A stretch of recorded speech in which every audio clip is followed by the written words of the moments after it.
Good morning, everyone. It is Tuesday, and we are here with Coach Candy for Coffee Chats. Cheers, everyone. Hope you have your cup of joe, your tea, your water, whatever it is that gets you going in the morning. Welcome to another episode of Coffee Chats with Coach Candy. I am excited. We are going to do some work around journaling today. It's amazing as we've talked about how to. Good morning, Deborah. How are you? As we've talked over the last couple weeks about being more intentional about how you show up, we've talked about things in your ideal calendar. Good morning, Terry. Today I want to really get into some ways to help you journal. I get asked a lot from people, how do you journal? I find it overwhelming. I don't know what to do. And so I'm going to give you some hacks, and I want to give you some ways to set yourself up for success. Because good morning. I love you all for showing up this morning, because I really want to show you that, one, it's really easy to journal and there's no right or wrong way to do it, but also I want to talk about why it is so critical as you are trying to level up your own game, as you're trying to be a more intentional and purposeful leader, why journaling matters. Good morning, Martha. So great to see you all this morning. So for some of you that might be joining on, we've done a lot of talking about how to be more purposeful as a leader, how to show up, knowing that leadership is truly a function of how you choose to show up, how you choose to serve others, and how you choose to take that personal responsibility inside those two spaces. And a lot of that has to do with how you're managing your focus. It's not about how you're managing your time. Managing your time simply says, I'm watching the clock, I'm letting my life be controlled by my Google or my Outlook or whatever calendar I use, and I am being led versus positioning myself to really powerfully lead. And so I want you to think about that for a moment.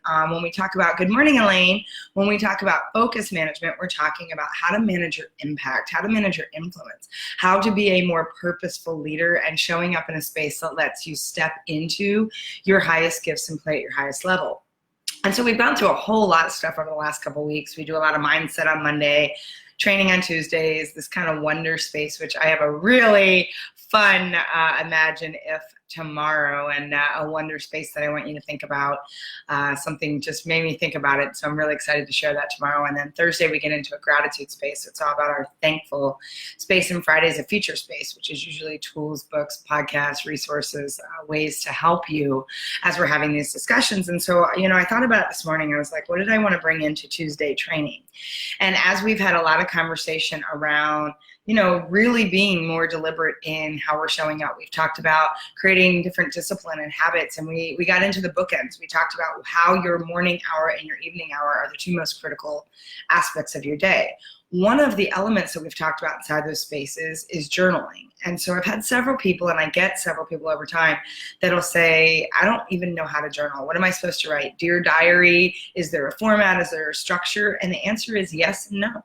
And so it can be as structured and as templated as you want, or it can be as free flow and as open as you want. And when you realize that there aren't real rules, what I want to do is share with you some ways to get started and some ways to maybe hack journaling and deconstruct that so that you can find it to be a tool that really is going to help you move yourself forward. It really is going to help you propel. And so one of the best things about journaling is, one, it allows you to explore and get curious about those triggers, those feelings, those emotions, those things that are showing up. So it gives you a safe space to speak your mind, to speak your truth, to explore various aspects. Good morning, Mateo.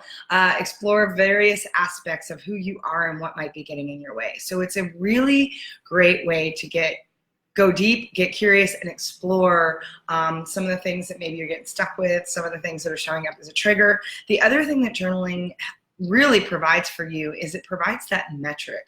It provides a way for you to see your progress along the way. Not only does it help you identify some themes that maybe are opportunities or gaps for you. So it's a space where you could start to say, wow, I really need some more skill development here. Or, you know what, I really want to learn to do that. Or I've noticed as I review my journal that over time, I keep saying the same thing over and over again. I wonder what that's all about. And so what it does is it lets you dig into various themes, but it also lets you create kind of a measurement or a metric so that if you review your journal on, say, a weekly basis or monthly basis, and you go back and you reflect, and all of a sudden you go, wow, look at how far I've come. You have a gauge that shows your progress so that you don't get lost in the busyness of the day. You don't get lost in, oh my God, I'm winding and grinding and burning and churning. And I was just having a conversation with some of my mastermind folks yesterday about how easy it is sometimes to get off the discipline of our calendar, how easy it is to get off that discipline of your daily habits, your routines, the things that help you stay engaged, help you play at your highest and best level. And journaling really helps you see where maybe you got off track, or where maybe you really crushed it and you've grown and you've had opportunity. And so it really is a space. Good morning, Terry. It really is a good space for you to be able to dig in and do your work. And so it's a way that you can deconstruct your day. It's a way that you can deconstruct the progress that you're making over time. And so I'm curious, as I start to talk about how to get into that space of creating a journal, if you've never journaled. So I'm curious for those of you on the call. Yes, awesome. I was just going to ask that, Martha. I love that. So Martha journals. How many of you actually journal, and how many of you have thought about journaling, wanted to journal, and just haven't gotten started because it either seems overwhelming, you don't know where to start? I'm just curious. I'm going to give you a minute. I'm curious who on the call this morning actually spends time to journal deliberately daily, and how many of you are like, man, I'd really like to get started, but I don't know, I keep saying I'm going to do it and just have it, or something along those lines. Just curious where you all are at. As I suck down a little caffeine. Tanya, good morning. So curious, I'm going to start jumping in around ways that you can hack journaling. And when I say hack, it's really those ways that can streamline, make it easier, allow you to get started without feeling so overwhelmed. I'm going to give you a variety of ideas. So let whatever ones resonate with you be a space that maybe you could start. And if you're already journaling, maybe it can take your journaling to the next level. And so I love, Martha, that you said, yes, journaling helps me get honest and see patterns of behavior and thinking. Yeah, it absolutely does. It helps you see themes in what your stories are, what your upper limits are, what those beliefs and mindsets are that are actually limiting factors and holding you back from what you say you really want. And so let me see. Good morning. I love it. Started with a small notebook and 3 things I'm grateful for per day. Absolutely. Okay, so I love that, and I want to start right there. Martha, thank you for sharing that. I want you to realize how simple starting a journal can be. It can be as simple as asking one question and letting yourself free flow with the answer. The one thing I really want to stress and emphasize when you're thinking about starting a journal, or when you're thinking about journaling, is letting go of the need to edit when you write. Your journal is not about perfect grammar. It's not about complete sentences. In fact, I'm actually going to suggest you don't write complete sentences, that you write phrases or words. Your journal is simply a safe space for you to free flow conversation with yourself. So I want your editing side of your brain, your analytical side of your brain, I want you to let that just take a nap while you journal, because your journaling is not about being perfect. Your journaling is not about getting it right. Your journal is not about, and don't even worry about if you spell something wrong or the grammar's wrong. Just let it free flow. Can't speak. And it might start with something as simple as what Martha just said. What's 3 things I'm grateful for? And just start with journaling from that perspective. So make it really simple. Mateo, I use a journal and shifted to using sketch pads and OneNote for ideation. I love that. And so there's another example of a way to journal. Journaling doesn't have to be your words. Journaling could be a song. Journaling could be a picture. Journaling could be various scribblings. And it's amazing because I just had one of my champions at GE. I introduced him to how to create the gratitude journal and how to practice of gratitude, and suggested that maybe he share that with his daughters. He actually had his daughters for the weekend because his wife was traveling for work, and it's amazing. And his daughters like 4 and 6 or 5 and 7, something in that ballpark. And they drew pictures and they talked about what they were thankful for. And it's amazing because now that's becoming a family practice that they're doing every night before bed. And so it's a way to connect. And think about that. You could be teaching that to your children. And that's going to be one of the challenges that I start putting out there, is how can you start to share some of the things that you're learning and teach them forward, lead them forward, whether it be with other individuals, your team members, your family members, your kids, your nieces, your nephews, whoever that might be. Terry, yes, yes, I journal. It's a great way to see your accomplishments and see what you need to work towards. Keeps me intact. Absolutely. Good morning, Tim. Glad you could join us. Elaine, working on consistency to a daily basis. Yes. And so that is going to be one of the keys to successful journaling, is creating that consistency, which is why when we talked about the morning bookends and the evening bookends, we talk about that space in the morning. Remember, if there's the 3 spaces: activate, nourish, and integrate. The nourish space is a space to do your morning journaling. And that might start with, what am I grateful for today? What do I set my intentions for today? Who am I? How do I choose to show up? What characteristics or qualities do I want to possess today? Again, these are just examples of simple questions. And it's not to say, oh my God, I don't know. Just free flow. Set a timer.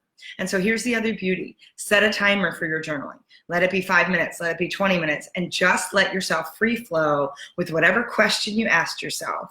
And then just let it go.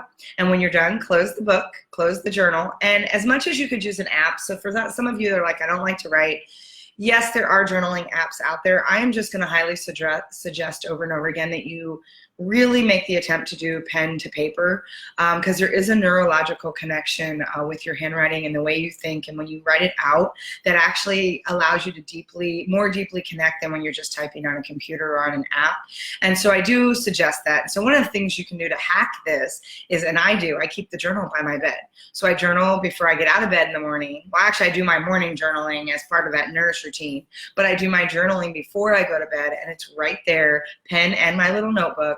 And I do my journaling before I go to bed. And last night I did 4 pages of things I was grateful for.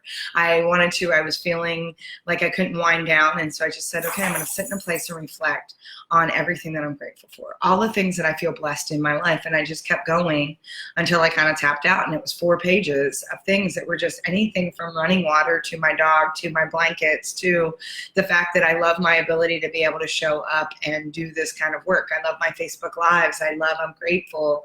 And so I just kind of went through and wrote that out. And so it's amazing. It doesn't have to be the same thing. Tanya, exactly. I often create a picture and then write about it because it's a way to express my emotion, thoughts, and intention. Yes. And so I want you to see that there are no rules in this space, that you can do whatever feeds you, and you can do something different every day. I love that one of the hacking ideas around journaling is to find a fun theme or a topic, so that every day you create a different question.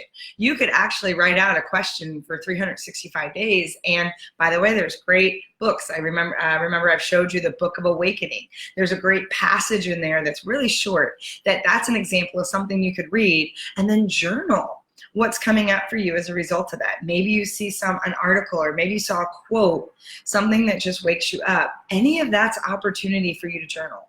The idea is that once you start to get into the practice, what you start to write about will expand. You will actually get more comfortable being in your voice. You will get more comfortable being in a rhythm to explore different thoughts and ideas. It's the same thing with meditation, and we're going to talk about that probably next week, how to start some of that practice around meditation so that it doesn't seem so daunting, it doesn't seem so overwhelming. And so I want you to think about, first and foremost, here's some of the steps that you can take to start a journal. First, find a place that's quiet, or a place to write. Maybe you have your morning space where, after you've got your workout in and done your activate space, you have your coffee, you have a little journal, and you allow yourself some quiet reflection time.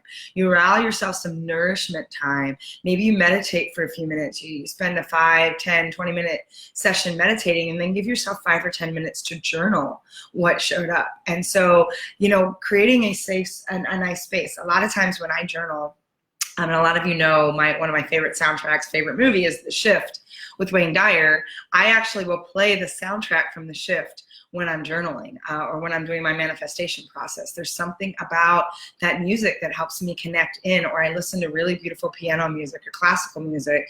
And so I find something that allows me to kind of go in and just let the free flow happen. And my journaling looks different every time I do it. I personally just let it be whatever it's going to be. That being said, for some of you that want some more structure, you can create, good morning, Paul. You can create a template or a framework that is kind of like, or buy a journal that's already got that for you, that asks you the same questions every day that allow you to get in that habit. So first of all, it's finding a space to write. It's a space that's going to feed your soul. It's a space that's quiet. It's a space that's nourishing. And it could be in your bed before you go to sleep. And again, if you have a technology-free zone in your bedroom, as we've discussed before, have your journal, have a nice light, and just allow yourself to journal before you go to sleep. It's a great way to close out your day. It's a great way in your bookend. Buy a physical journal. So grab something that's going to allow you something that, and I'm big, I've shown you my little journals that I carry around because I can throw them in my purse. They bend, they fold, I can take them everywhere. I also have some journals that are really beautiful, and I love when I'm gifted. People gift me journals all the time. And so I have different journals for different things. And sometimes those beautiful journals, they just feel so, intricate. They feel so intimate. They feel like I'm pampering and creating this luxury space for myself.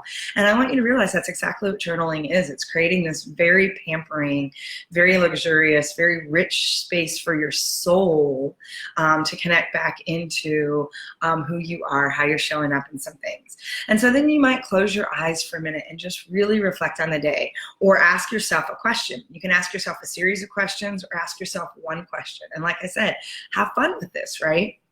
And then it's just dive in and start writing without editing. So I want you to really get into a position where you're just free flow, you're just writing. And this isn't about editing your grammar or your spelling, and who cares, just write.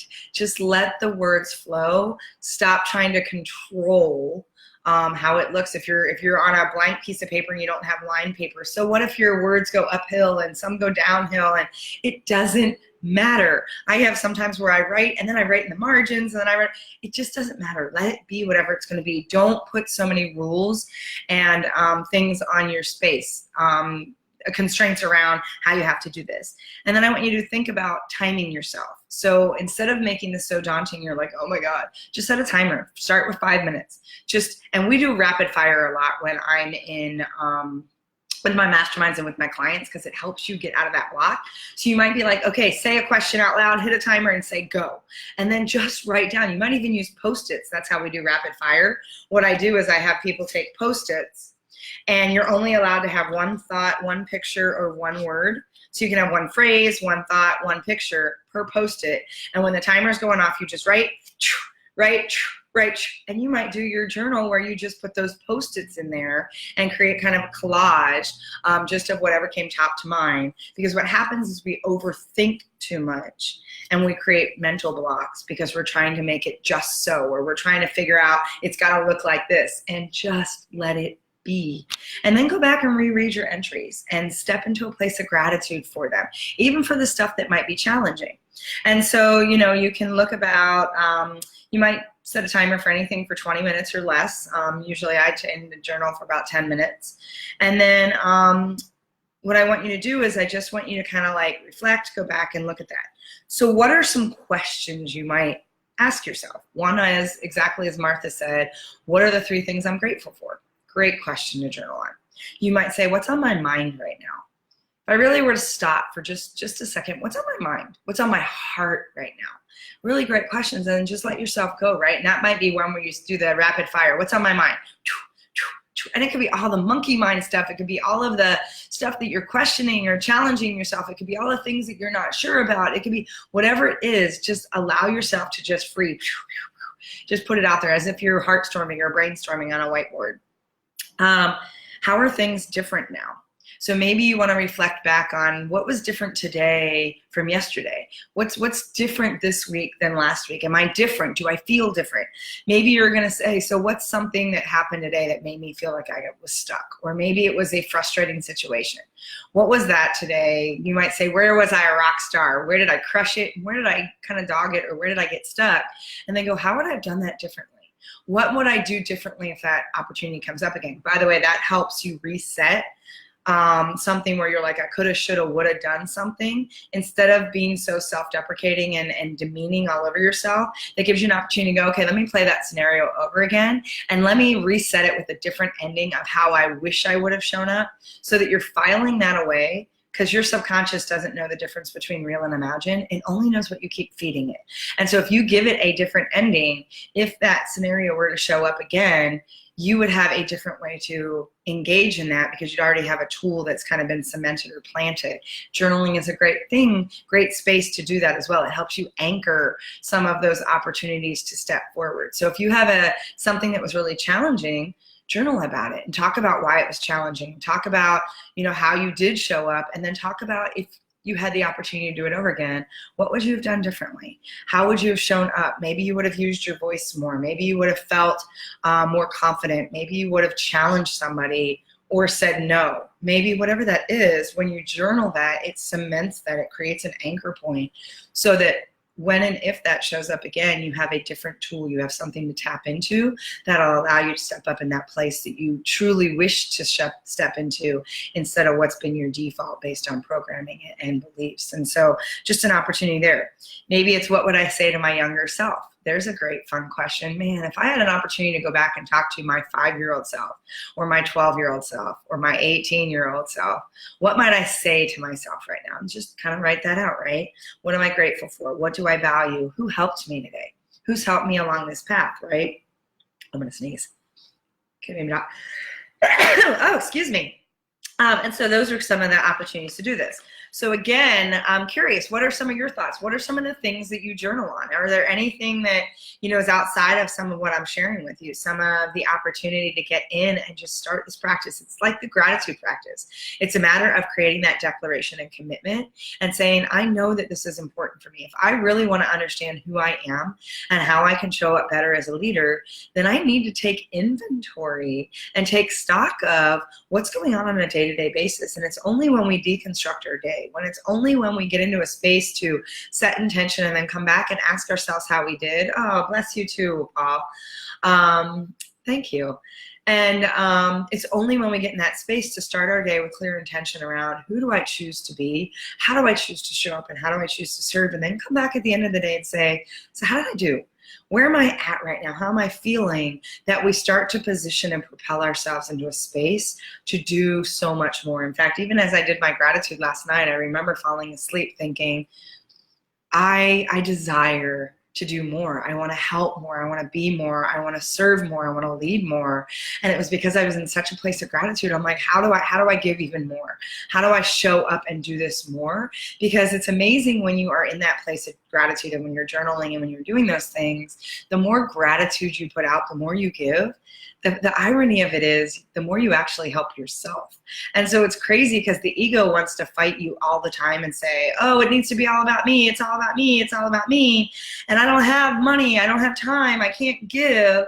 When you realize that you want to give more and put more out there, it actually helps you and brings more to you. So it's that space of when you can really purposely, intentionally, and deliberately sit in a space to really own that, you start to have the tools and what you need to lift yourself, to guide yourself, and to do that for others as well. And so good morning, Jeff. So glad that you could join us. Not a problem. No sorries. You're here now. That's all we care about. So glad that you could join us for this discussion. So I'm curious, what are some of the things, some of you have already talked about it, but what things do you journal about? Are there specific questions? Are there resources or templates you use? I would love for you to share that with the rest of the group. This is my approach to how I do journaling. And so journaling, again, isn't an exact science. There's so much flexibility and room and opportunity in that. I'm curious what some of you do and what does your process around journaling look like? Are there specific questions? Are there things that you get into? Because the other thing I'm going to share is just a couple more hacks. Again, one of the hacks is to either do journaling before you get out of bed in the morning or before you go to sleep while you're in bed. So again, keeping it on your nightstand and your night table is such an opportunity to wake up and just have that gratitude right away. And so I do gratitude, or I do even before my feet hit the floor. I don't journal that until a little bit later in the morning, but still it gives you a space that if you want to, before you even get up, brush your teeth and do all of that, you can right away just step into a space and say, what are my 3 words today? What am I grateful for? That alone is powerful journaling before you get your feet out of the bed. You can use an app, and like I said, I am a huge fan though, and would really emphasize that you take the opportunity to take pen to paper. There is so much more power when our mind and our subconscious are linked into our handwriting, and the way there's just a neurological connection that really feeds us on a different level. And so if you want the biggest impact and biggest return for what journaling can give you, I really suggest that you have a physical notebook and a pen, and actually allow yourself that opportunity to write down your thoughts. It's especially when you go back to reflect, there's something about you seeing your handwriting, because you'll even be able to see, it's kind of like body language, right? You can actually see your tone oftentimes in your handwriting. Like I can tell when I was stressed because my handwriting is like tighter. I can tell when I'm really open, my handwriting is almost very fluid, and it really just like it. In fact, I'll sit there and I'm like, wow, it feels like I'm drawn into it. It's very beautiful. And so I can actually gauge my emotion when I look at my handwriting, because my handwriting changes based on whether I'm stressed, whether I'm anxious, whether I'm angry, whether I'm wide open, whether I'm vulnerable, whether I'm feeling loving, and you can really see the difference. And so again, it's a great gauge for you to monitor how you're feeling in those spaces as well. And so highly suggest you take the opportunity to write. Good morning, Sarah. Oh, so great to have you join us. And so the other thing, another hack, and I said this earlier, is don't use complete sentences. Don't worry about having perfect grammar. Don't worry about complete sentences. Just free flow your thoughts. Just allow it to come out of you and be expressed. You can write on a calendar. There's calendars, and in fact, Brendon Burchard has a high performance productivity planner. That's amazing. It's a great way to start your journaling in the morning and start your journaling at the end of the day. So if you don't know how to do this, take one of those daily planners or those calendars that have the opportunity that you can journal right there. It keeps you've got a page every day that just says, hey, how are you going to answer these questions, right? You could make a template.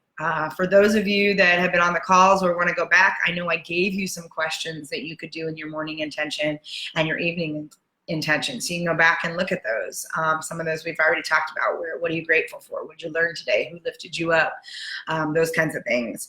And then again, remember the fun prompts or the topics. You can have a different topic every day that you want to journal on. It's kind of like me showing up, and by the way, video, this is another way that you can somewhat journal. I mean, I get to go back and look at the conversations that I have with you, and I wake up and ask myself, what's top of mind today? I give myself the space in the morning to prep for these Facebook Lives so that I can think about what's relevant, what feels like the message for today. And in a way, it's very similar to how I journal. And so I show up and I free flow with you. I dance with you. We have some conversation. I just kind of go into a space and see whatever shows up. That's no different than how I journal. And so blogging, all of that can help you.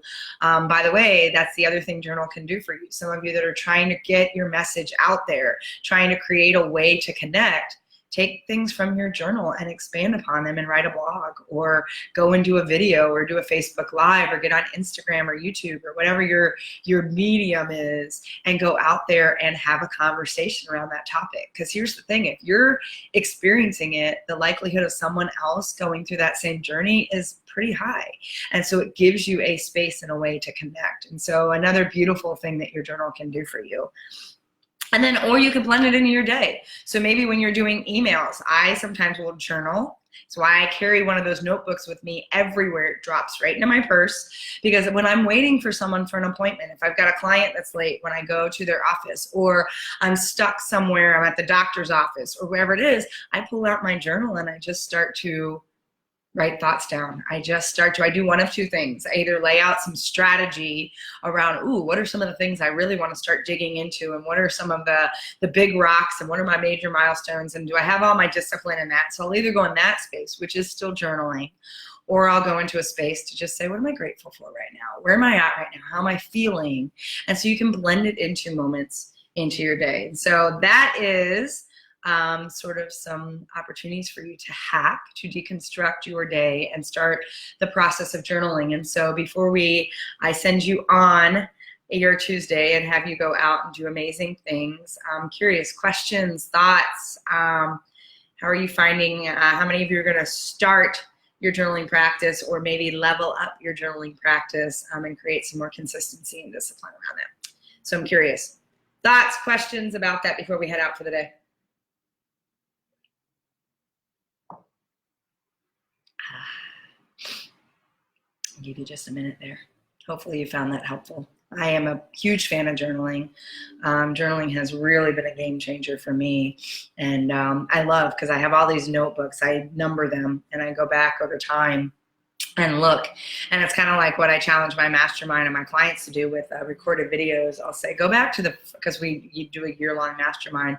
And I'll say, go back to the first video we did and then go back in 6 months or in 12 months, and it's amazing to see your progress. It's one of my most favorite things. I actually was just digging through some stuff and found some journals from when I first started my business. First of all, there's some nuggets I want to pull back out. I had some great brainstorming, some great things that while they weren't relevant then, it's like that parking lot. They've now moved into a space where it's like, ooh, that might be something I want to teach now, or something that I want to explore or expand upon. And it was really cool to see some of my old journals and really gauge my progress for how far I've come. So I don't see any questions or comments at this point. So then I'm going to allow you, I'm going to wish you well and send you into your day. And I hope that you'll take the opportunity to think about and make a declaration, make a big commitment to yourself on how you can be more intentional about your own growth. This is about your personal growth. This is about your spiritual growth. This is about your soulful growth. And so I want you to have an opportunity to really step into that and give yourself the tools required to level up your own individual game. And so you are so welcome, Martha. Thank you. Thank you all, as just always, for being here. You just start my morning off with such a just such a fire. And as I said, the next 3 days, I do have my 3-day event. I still will be going live.